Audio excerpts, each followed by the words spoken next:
Good morning, and welcome back. It is Monday, and we're tracking a sharp contrast in weather conditions right across Canada, with bitter Arctic cold still gripping the east, while parts of the west remain relatively mild. Let's start with the big picture this morning. Environment Canada data shows an extreme spread in temperatures. The warm spot in the country right now is Kumshua Island, British Columbia, sitting just above 8 degrees, while the cold spot is Thompson River in the Northwest Territories, plunging to nearly minus 50 degrees Celsius.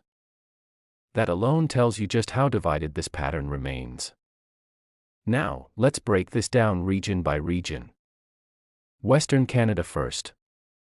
British Columbia is starting the week on a quieter note. Along the south coast, including Vancouver and Victoria, skies are mostly cloudy but dry. Temperatures are sitting well above freezing, with Vancouver near 6 degrees and Victoria close to 1 degree this morning. However, this calm won't last forever. Clouds continue to increase, and later today into tonight, we'll start to see rain return to the coast, especially toward Vancouver Island. Snow levels remain high today, meaning most low-elevation areas stay rain-only, while mountain passes could begin to see accumulating snow by late tonight. Further inland, places like Prince George and the interior of BC remain colder, hovering near -2, with cloudy conditions and isolated flurries. The Prairies now. Alberta and Saskatchewan continue to sit right along the temperature battleground. In Calgary and Edmonton, temperatures are near -1, with mostly cloudy skies. Winds are light, which is helping keep wind chills manageable for a change. Meanwhile, Regina is sitting right at 0, and Winnipeg is actually above freezing at +2 degrees, which is well above seasonal norms for this time of year.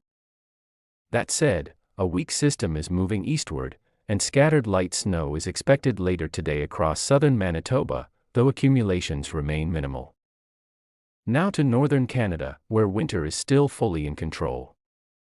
Yellowknife remains locked in extreme cold at -27, with light snow ongoing. Whitehorse is slightly milder at -11, but still experiencing light snow showers.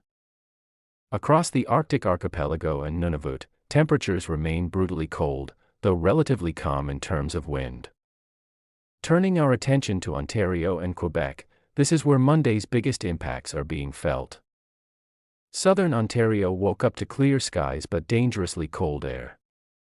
Toronto is sitting near -19 degrees, with Ottawa and Montreal close to -20. Wind chills early this morning dipped into the -30s, especially in exposed areas. Lake effect snow continues to be an issue downwind of Lake Huron, particularly across snowbelt regions. Visibility may suddenly drop in bursts of blowing snow, even where skies look clear.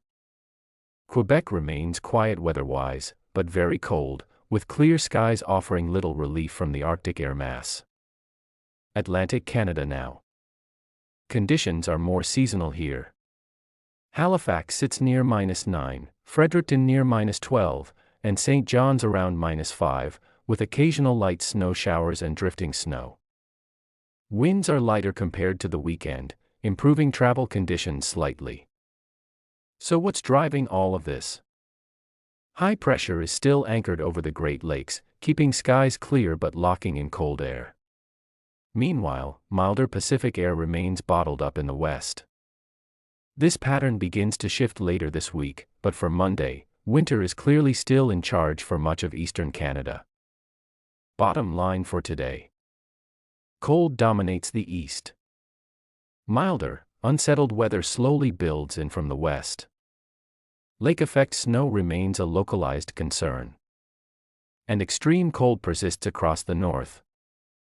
Bundle up, allow extra travel time in snowbelt regions, and stay weather aware as this pattern slowly begins to evolve. I'll have your next update coming up soon. Stay with us.